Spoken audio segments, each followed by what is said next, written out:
Vamos iniciar nossa atividade fazendo a leitura do Evangelho, que tem por título Dai a César o que é de César. Capítulo 11.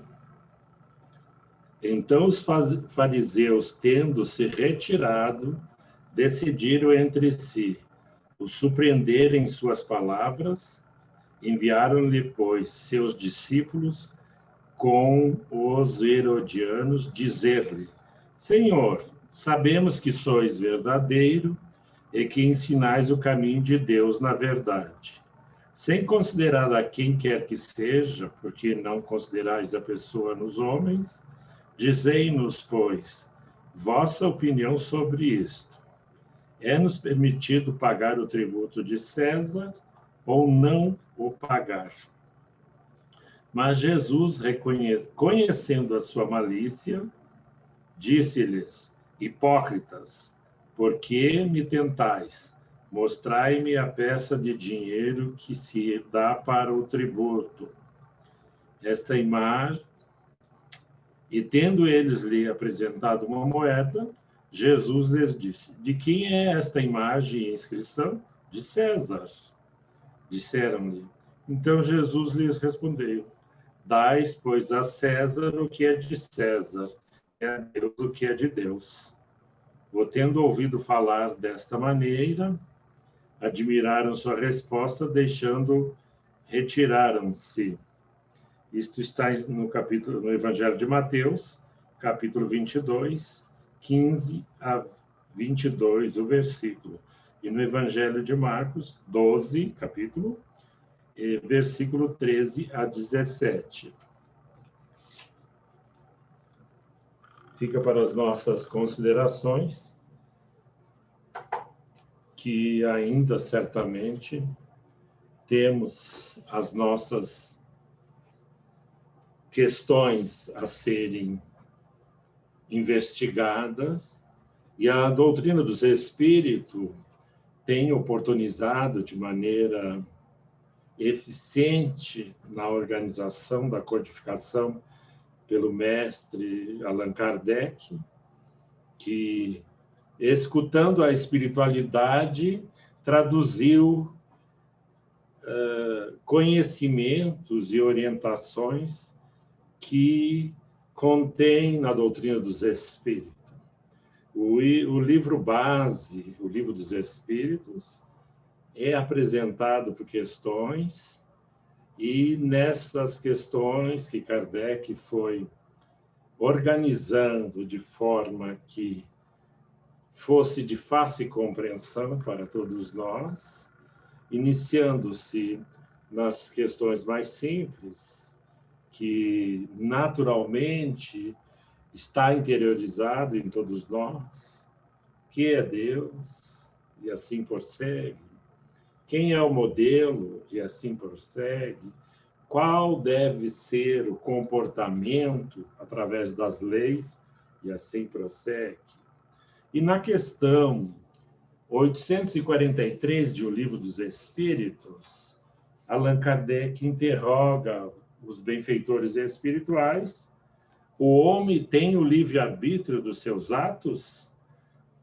E os espíritos respondem: uma vez que ele tem liberdade de pensar, tem a de agir.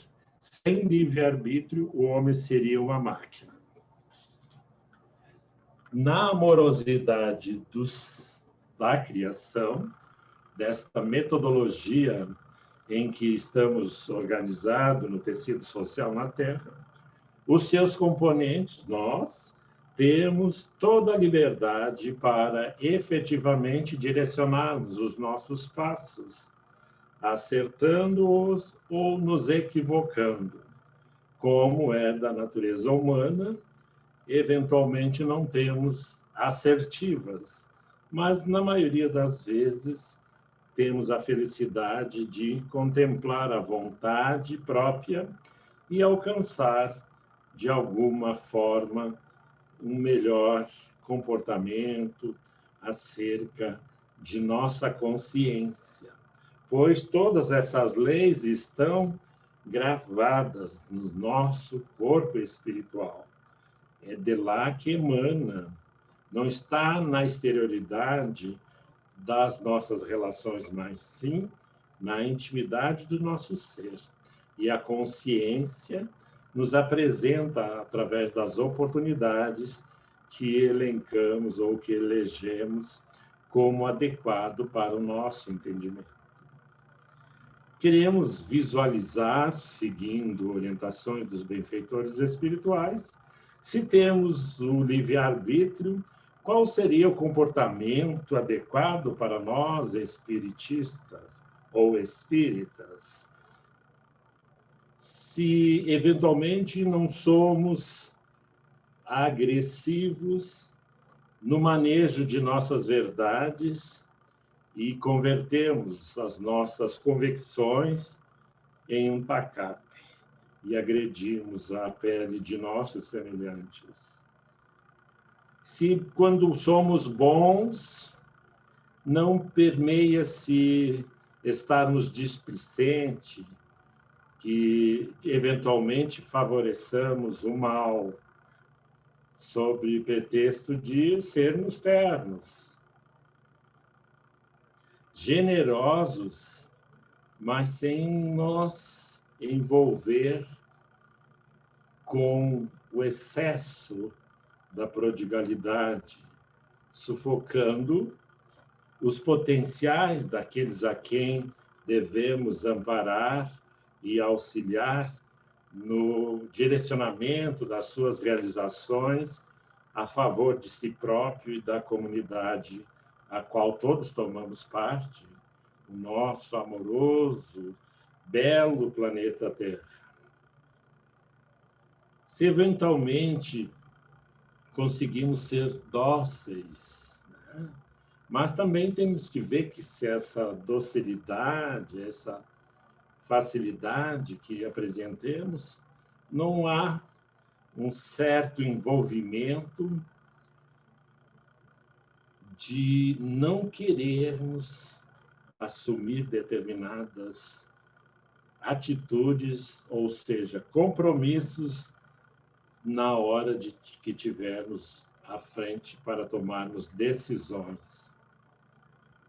E seguem os benfeitores a instrumentar nessa liberdade que todos nós portamos, se buscamos ser justos e no exercício dessa liberdade para estabelecer o que é a justiça, se não impedimos, olha o desafio, não impedir a recuperação daqueles nossos pares que tropeçam, que equivocam-se. Ora, nós outros, se equivocados estivermos, certamente queremos ter a misericórdia, não só de nosso Pai, mas como de todos aqueles que tomam parte nas realizações desses dias. Se paciente, não andamos envolvidos com a irresponsabilidade, adotando essa negligência em nome de sermos gentis. Se franco, né, na nossa autenticidade, não ferimos os nossos semelhantes. E quando estivermos pelo exercício da nossa liberdade, calmos, sossegados, que não seja em excesso, para que não nos afoguemos na preguiça. Esse é o raciocínio, é o desafio. Quando estamos confiantes, convictos, nós espiritistas temos tantos pontos que divergem com a maioria dos seres nas suas práticas,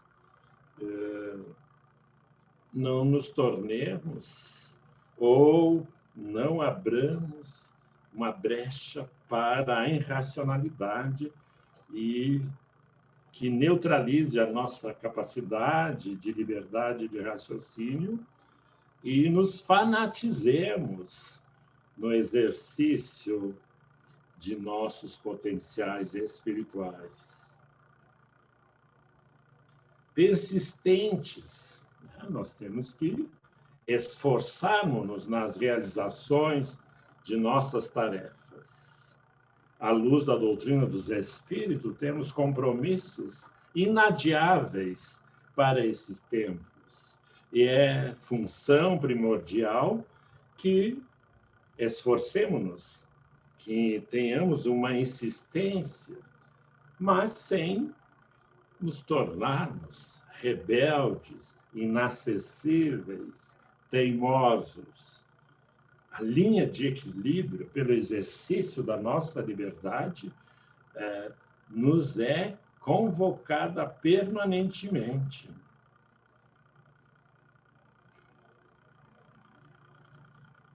E quando nós realizamos as nossas atividades, temos que ter muito cuidado para que não nos esfolemos, não nos prejudiquemos, a fim de estarmos realizando as nossas tarefas.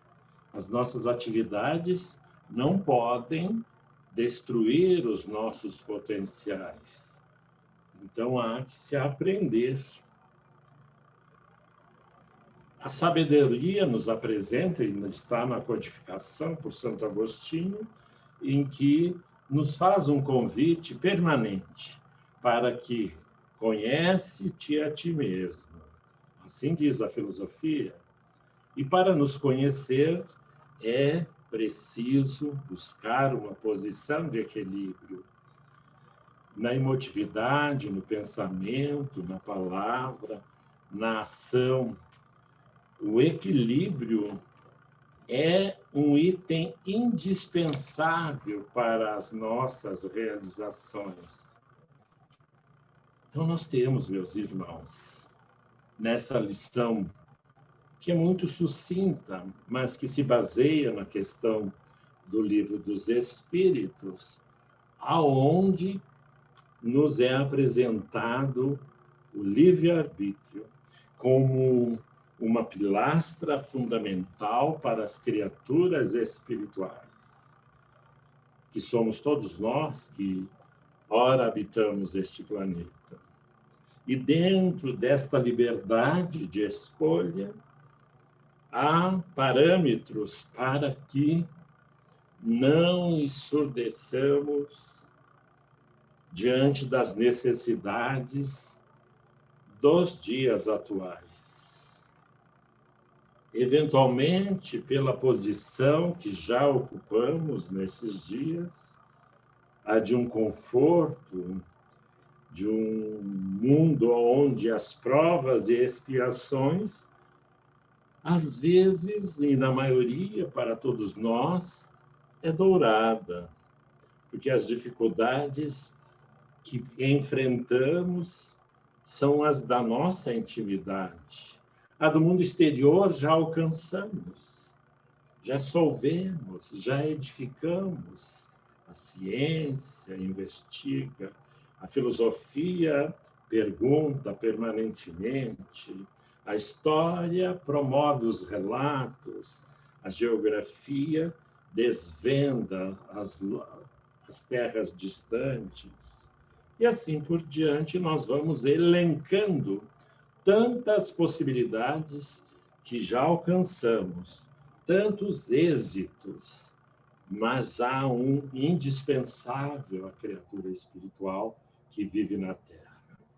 É diante da sua liberdade de escolha, promover o êxito da presente reencarnação, não olvidando daqueles que permanecem esquecidos, exilados destes recursos que há pouco mencionamos, e aos quais Jesus suscita-nos a um convite permanente. Quando deres de beber, quando alimentares, quando vestirdes, é a mim que o fazes. E esse desafio de visitar aqueles que estão enclausurados mediante a realidade dos nossos dias. temos que ter todo o cuidado e usar todo o conhecimento para a proteção à vida.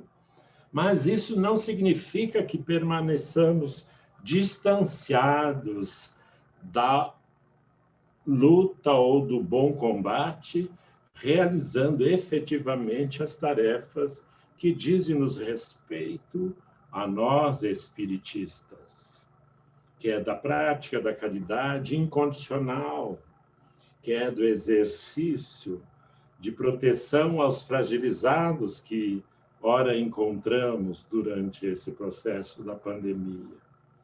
É desafiador que, como espírita, devemos ser imortais e, sobretudo, realizadores de alcançarmos aqueles que menos podem durante essa experienciação terrena. Nós estamos comemorando, ou melhor dizendo, realizando o nosso seminário espírita. Tivemos, na semana passada, na quinta-feira, a nossa irmã Amália, que trouxe as considerações acerca das responsabilidades das famílias. E, naturalmente, não falamos só daquele núcleo que já estabeleceu mudanças que não conseguiremos, às vezes, pelas limitações que ora portamos, assimilar e compreender. Mas é fato a ser sublinhado. As estruturas da sociedade humana na Terra, pelo exercício do nosso livre-arbítrio, estabeleceu mudanças diferenciadas para esse contexto do núcleo da sociedade terrena, as famílias. Se compõem de diversas formas e, dentro dessas realizações, pelo livre-arbítrio de cada um desses componentes, a sociedade humana avança em direção à sua experienciação para o mundo regenerado. O que obsta, o que nos atrasa é justamente a dificuldade de abrirmos as nossas percepções para estas novas realidades. Não nos fechemos nos nossos preconceitos, pois hoje temos como uma necessidade para a nossa comunidade terrena é trabalhar as pilastras da família terrena para vencermos os percalços, as dificuldades, ora apresentadas na forma da pandemia. Naturalmente, identificamos que muitos de todos os componentes que contemos no contexto social, as autoridades nas suas instâncias de ações e deliberações, necessitando não de julgamento e condenação, mas de nossas orações, pois todos prestaremos conta às nossas consciências. Não há necessidade de avançarmos no sentido de rudemente estabelecer uma sentença para essas autoridades. E quando aqui menciono nossas autoridades, posso enumerar algumas: as da área política, da ciência, da educação, da segurança, e assim vamos sucedendo essas lideranças na área da espiritualidade. Que desafio temos para estabelecer um norte seguro para aqueles que, particularmente dentro das nossas agremiações, convivemos, buscando entender e oramos todos a Deus, buscando-lhe as graças, as bênçãos, a sua misericórdia. No entanto, distanciamos-nos desse Deus, deste ato de convívio nas nossas práticas de espiritualidade, porque instrumentamos as nossas casas, templos, casas do Evangelho, aos interesses mundanos, da hierarquização, ou seja, verticalizamos as nossas relações, monetarizamos as nossas relações, e assim vamos sucedendo em falhas e equívocos.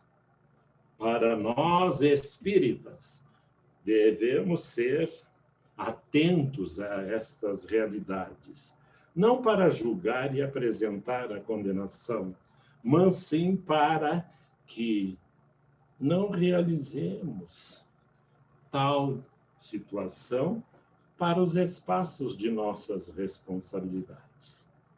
Busquemos nas forças superiores que organizam a nossa vida na Terra. Certamente, nesse período em que se agrava a enfermidade e que ela se agiganta diante de nossas realidades espirituais encarnadas neste orbe, alcança a todos, não faz distinção pela posição que ocupemos, ora nesta reencarnação ou nesta vida. E se ela se apresenta de tal forma, é necessário que não nos abandonemos a viver numa prática de pessimismo, de desesperança. Nós compreendemos que, nesta hora, ocorre segundo a vontade dos nossos benfeitores, em particular a ação amorosa permanente de Jesus em prol das nossas realidades. Ao mesmo tempo que muitos partem, tenhamos certeza que muitos chegarão e hão de chegar, aportando nesses tempos novos conhecimentos e, sobretudo, renovando as oportunidades de progresso espiritual para todos nós que ora convivemos no planeta Terra. Como espírita, honremos os ensinos recebidos de nossos benfeitores. Os espíritos vieram ter conosco e informaram-nos que poderíamos destruir os corpos, mas que os espíritos permaneceriam na vida, na outra realidade, a do espírito, na vida eterna. Portanto, só há uma condição para todos nós. Somos espíritos, vivemos eternamente. O que ocorre são essas idas e vindas. E nessas idas e vindas ocorre a renovação da misericórdia nos alcançando e renovando as nossas oportunidades. Que possamos, como espíritas, permanecer com Jesus, compreendendo, não esperando as facilidades que são construções ilusórias dos seres humanos, mas sim esperando na oportunidade amorosa que emana da espiritualidade a nosso favor. Por isso nós dizemos, Senhor, damos-te graça neste dia. Rogamos que a tua presença seja permanente sobre as nossas consciências. Que os teus embaixadores acendam em nós a esperança para que possamos transitar as horas difíceis confiando no devir. Contigo somos, em ti alcançaremos a liberdade que ora desejamos. O livre-arbítrio nos é oferecido para que possamos alcançar, pelo esforço próprio, um estado diferenciado para as nossas almas nestes tempos de dificuldades. Muito obrigado, Jesus, que a tua paz permaneça conosco, hoje e sempre, que assim seja.